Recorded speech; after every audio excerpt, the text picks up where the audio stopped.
There seem to be only two kinds of people in Montana Territory, the good and the bad. Sometimes it's hard to tell which is which.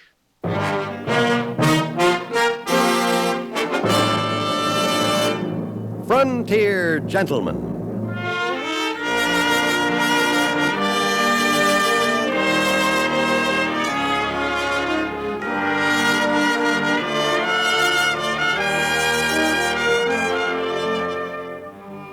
Herewith an Englishman's account of life and death in the West. As a reporter for the London Times, he writes his colorful and unusual stories. But as a man with a gun, he lives and becomes a part of the violent years in the new territories. Now, starring John Daner, this is the story of J.B. Kendall, Frontier Gentleman.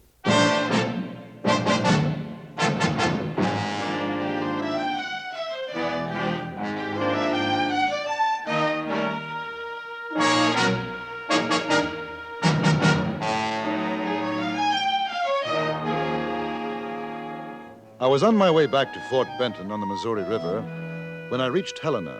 There, I was lucky enough to receive an offer of transportation in a wagon.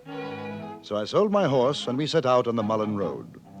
My companion, or bullwhacker as he called himself, was a leathery, stringy chap who might have been 50 or 70. It was hard to tell. His name was George Scales, and he seemed more than happy to have someone to talk to. Yes, sir. I was one of the first out to the California gold rush. Went out with my father in 49. How old did you figure I am, boy? Well, 58. 58. Wouldn't think it, would you? Well, 58. Never had a sick day in my life. Been married 3 times, buried 2. The third got took by Apaches down in Arizona territory. I pitied the poor son of a gun Indian that hooked up with her. Boy, she was the meanest piece of calico you ever set eyes on. It was a lucky day for me. Are you married? No, You take my advice, boy. What'd you say your name was? Kendall. Kendall. You ain't kin to the Brown County, Texas Kendalls, are you? No. Well, come to think of it, their name wasn't Kendall, it was Pridgeon. Now, how come you figure I misremembered that? What was we talking about? Well, I'm not quite sure. Now, you take my father. 86 years old 2 weeks back. I'm taking him home to bury him. Oh, I'm sorry. Oh, anything for sorrow. All got to go up Salt River sometime.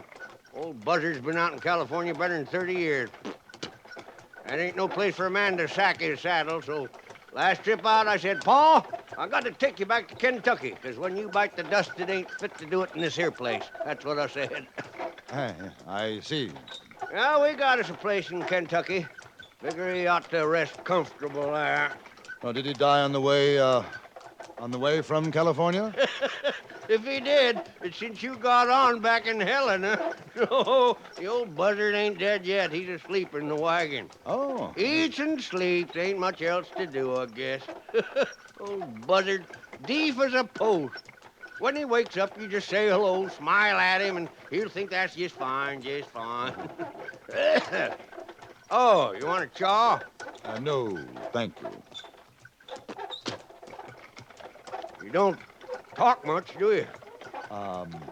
No, I suppose not. What's your business? I'm a newspaper correspondent. Writer? Yes. Newspaper feller, huh? Yes, that's right. Oh. Had me a run-in with one of your kind back in 62, maybe 63. I was a mule skinner with Major McCleve down in Apache country. You ever been down there? No. Mean, purely mean country. Ain't fitting for nothing. Hey, Johnny. Hey, the old buzzard woke up. Everything's fine, Pa. I'm hungry. Oh, you ain't never nothing but, Pa. Got a way to go yet, Pa. Hey, this here's Mr. Kendall. He got on in Helena. How do you do, Mr. Scales? Don't matter what you say, just talking loud. Yeah. I understand you're going back to Kentucky. What is he saying? There's no telling. You go on back to sleep, you old buzzard. I'll tell you when it's time to eat. He's gonna do it. Guess he didn't like you. Oh? Pa meets a stranger, he'll talk your ear off. Talkingest man I ever seen. If he don't take you, he does what I tell him. Like as not, he'll keep his mouth shut now till you get off in Benton. I'm sorry. Oh, no cause, mister. Man can't help what he is. I just hope you ain't like that sheep-killing dog of a newspaper feller I was telling you about. I sure did sharpen my hoe on him. Well, whatever he did, I assure you I'll be very careful not to make the same mistake. Newspaper fellers. At midday, we stopped for our meal. Scales, Senior and Junior, kept up an extraordinary conversation, during which time I was completely ignored. The pair reminded me a little of Dickensian characters, a certain gentleman and his aged parent. After his food, the aged parent clambered back into the wagon and presumably went back to sleep as we continued on our way. An offering of tobacco mellowed Scales somewhat, and I felt that possibly I might be forgiven for my sin by association. It was late that afternoon when we saw the three riders. They were halted by the side of the road. If when you know how to use that gun of yours, Kendall, you better be ready to reach. You think they're outlaws? Man's bone seasoned. He don't take chances, not in these parts. Looks as though one of them is hurt. Well, that's a fact, and, well, I'll be a whey-belly stump sucker. A woman. One's a woman. Look at that. If that don't beat all. Whoa! Whoa there! Whoa! Hey! Hey, you got trouble? Haven't got any medicines, have you? No, got some whiskey. It's my husband. He's hurt kind of Oh, bad. it ain't nothing, I tell you, Dora. Just let me rest a while, we'll get on. You ain't gonna make it, Bill. Shut up. Mister, I'll buy your whiskey. That'll fix me. No such thing. It isn't whiskey you need. Either of you gents know about doctrine? No, ma'am. Well, I know a little, not much. Let him take a look, Bill. Jack, here, come on. Give him a hand down. You know, Kendall, I got a feeling I know that feller. I seen him, but I ain't sure where. Why don't you bring the whiskey out, Mr. Scales? He looks as if he can use it. All right. Here, get your jacket off, Easy, Bill. woman. Now take it easy. Oh, man, that sure looks wicked. You better sit down. There's the rock over there. Yeah. Come along.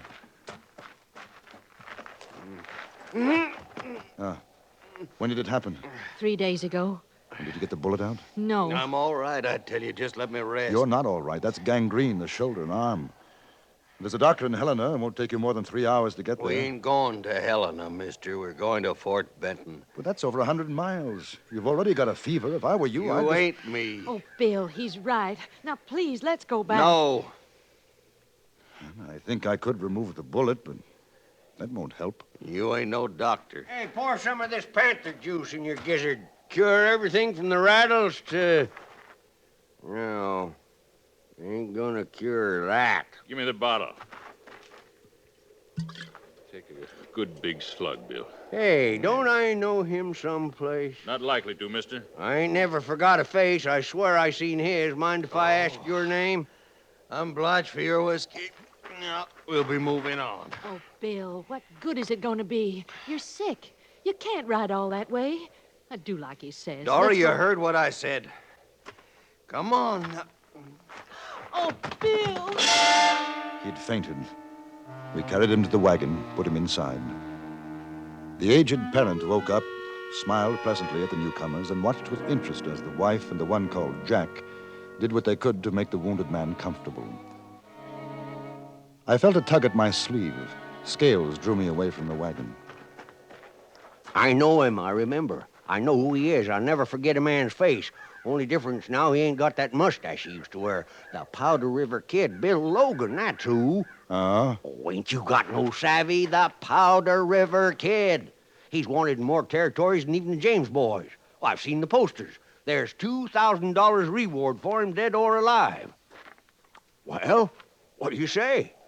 Make pretty good sharings, huh? Muy dinero, 1,000 for you, 1,000 for me. Of course, his wife and his friend might have something to say about that. Then we shoot him. Sure, shoot him now, and then we take the kid on into Benton and collect. I don't think he'll live that long, not without a doctor. Who's talking about alive? Posters say live or dead. Come to think of it, we would be better off if we shot him. Might save a sack full of trouble. I seen him draw once, down in Virginia City it was. He fanned 2 men down so quick he had his gun back in the holster before they hit the ground. Mister? Yes, coming. Hey, other feller's getting out of the wagon, too. We gonna kill him? No. He's still unconscious. Mister, you said you could take out the bullet. Maybe it'd do some good. There's too much poison. He's got one chance, and that's to take him back to Helena. This your wagon, Mr. Kendall? No, ma'am, it's mine, George Scales. Mr. Scales, I'll pay you $200 if you'll turn around. Take us back to Helena. Well, now, that's a mighty attractive offer. I don't know, Dory. Bill said... I don't care what he said. Right now he's dying. No, I ain't. Mister, my wife offers you $200 to take me back to Helena. You let me rest a while in your wagon till I'm fit to ride the other way. I'll make it $300. That's fair. Yes, sir, that's a fair deal. I'll do that. Make yourself to home. The old buzzard's my paw. If he talks at you too much, just beller good and loud. Go to sleep, you old buzzard. You ride in here with me, Dory. Jack, stay on your horse. Sure, Bill. Just take it easy. All right, boys, let's vamoose.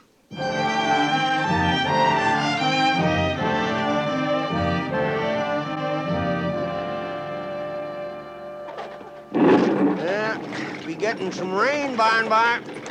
Yes. Might be an idea to camp pretty soon. Bet the Powder River Kid thinks so. This trail ain't the softest.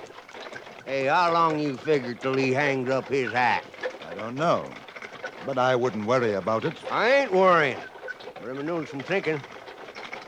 How come you suppose he don't want to go back to Helena? Somebody's after him, I imagine.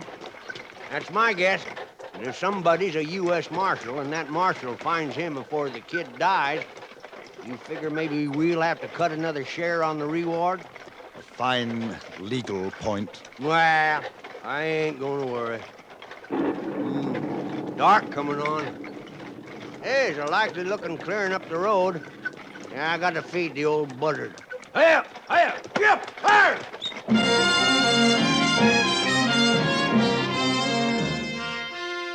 After the supper, I walked away from the camp to a rise overlooking the Missouri. There were flashes of lightning in the east, and you could see the outline of heavy, black clouds, but there hadn't been any rain yet. I stood for about 10 minutes smoking my pipe. Then I heard steps behind me. Scales said you come up this way. How's your husband? Oh, I think the fever's worse. Will he make it? I'm not a doctor. You don't have to be. You should have gone back to Helena. He couldn't. He was afraid to. Scales knows who he is, doesn't he? You know. Yes. There's been a marshal trailing us for 6 months. He caught up with Bill and Helena. My brother Jack helped him get away, and we hid out in town for 3 days. Well, why didn't you get a doctor? Oh, he wouldn't let us. There's a reward. Bill was afraid a doctor'd try and collect. Just like your friend wants to. He is pretty obvious, isn't he? Oh, man's luck runs out. Coyotes started snapping for the leavings. Me and Bill was on our way to Benton before the marshal caught up with him. We figured on going back east. Were you and your brother both working with Logan? No. And Bill hasn't done anything wrong since we was married. Mr. Kendall, I'll tell you a straight thing. I haven't been what a man like you'd call a decent woman. Most of my life, I've been a wild one. But not since Bill. I wish I could help Mrs. Logan. I really come to ask you to... I saw it done once before with a man's leg that got like Bill's arm. They cut it off. Yes, I had thought of that. It's too late. The poison's in his shoulder. It wouldn't do any good. I'm sorry. A preacher out in Utah married us. He'd never heard of the Powder River Kid. He thought we was nice folks. Well, I better get back to the camp. I went with her. Jack was with Logan in the wagon. Scales' father was sitting on his haunches by the campfire, sucking on a piece of root candy and whittling a sliver of wood. He rocked back and forth, humming to himself. Scales leaned against a tree, ruminating on a piece of tobacco. He beckoned to me. What'd she want? She wanted me to cut off his arm. That's a woman for you. You aim to do it? No, it wouldn't do any good. Probably kill him. You sure wouldn't think he was a gunslinger, would you? Not now, you wouldn't. Sick and whimpering like a dying pup.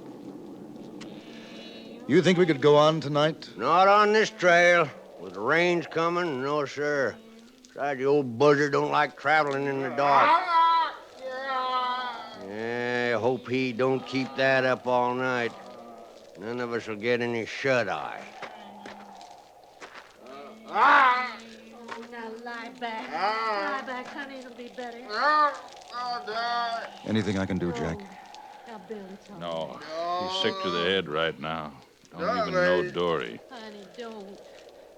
Dory says you know about us. We figured so. I think you're all right, Kendall. My sister does, too. But I want to tell you not to start thinking about that reward.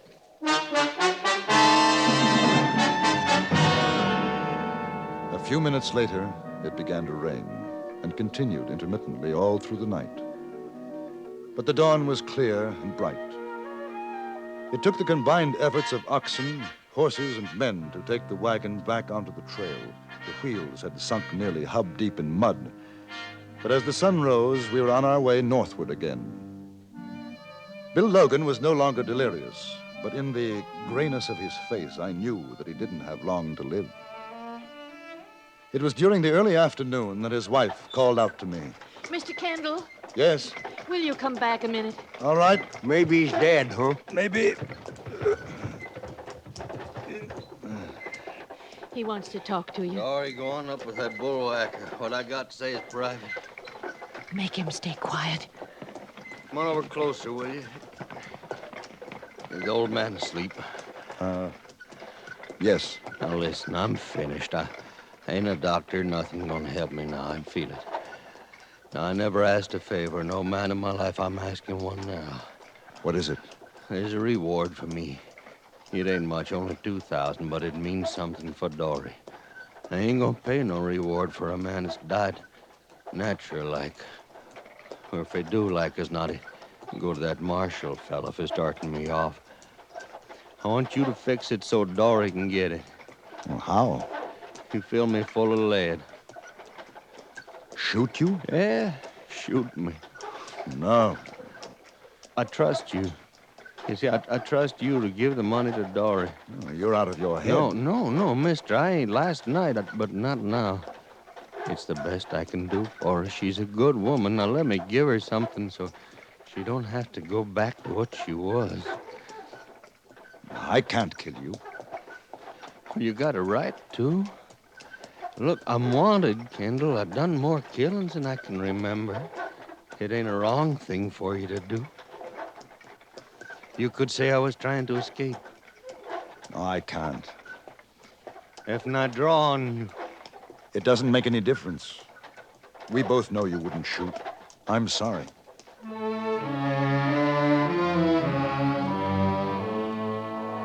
I don't think he felt very much pain after that.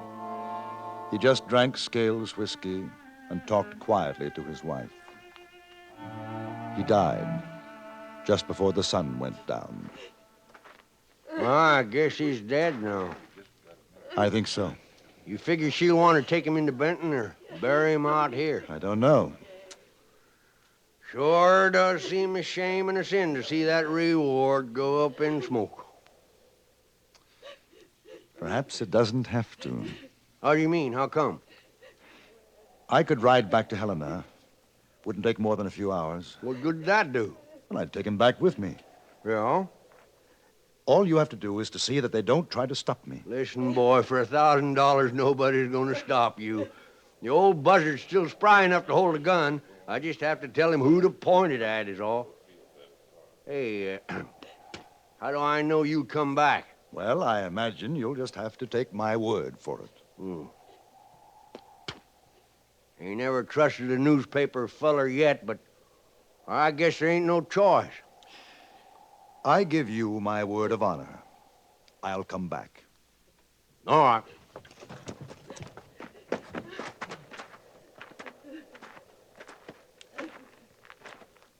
Oh, Curry's in there, too. Why, ain't gonna be nothing to it. All right, Curry, you keep your hands high. Both if you get over to the other side of the wagon. Now, Powder River Kid's going back to Helena. Scales shouted instructions to his father, who disarmed the dead man and Curry, then held a gun steady, a smile on his old face, head nodding approvingly.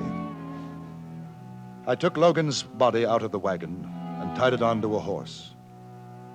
Just before I rode away, I saw Mrs. Logan watching me, crying, a soundless, terrible cry. I must have traveled 10 miles in the night before I found the courage to do what I had to do. I led the horses off the road, tethered them, and took down Logan's body. He looked peaceful.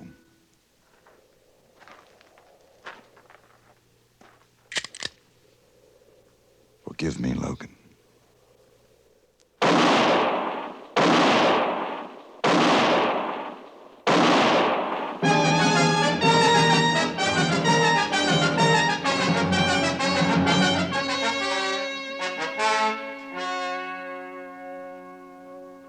I delivered the body to the marshal in Helena and collected $2,000 reward for the capture and killing of Bill Logan, alias the Powder River Kid. Then I took the horses and rode back to where I'd left the wagon. Did you get it, boy? Did you get the money? I got it. One of these days, I'm going to catch up with you, mister. Get on your horse.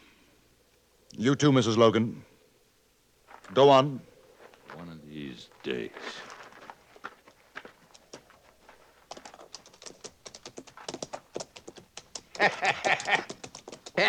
That was fine, boy. Fine. Now, come on. Let's divvy up. Afraid not, Mr. Scales. I've got some bad news for you. You are getting nothing. What? Exactly. Drop your gun, or the old buzzard's going to lose his son. I might have known. Just like the other one. A stinking, no good, low down Goodbye, newspaper Mr. feller. Scales. It's been a most unpleasant association. I took Logan's horse and caught up with Mrs. Logan and her brother a little further along the Mullen Road. I gave her the $2,000, and together we rode on into Fort Benton, Montana Territory.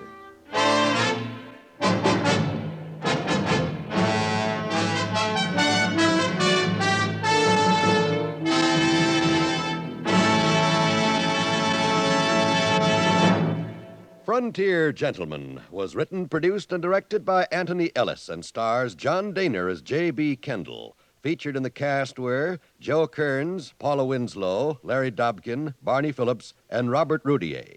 Music was composed and conducted by Wilbur Hatch.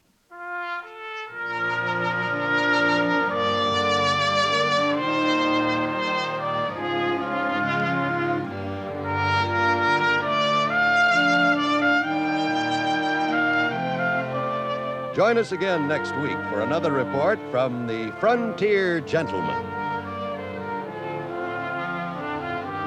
John Wall speaking. This is the CBS Radio Network.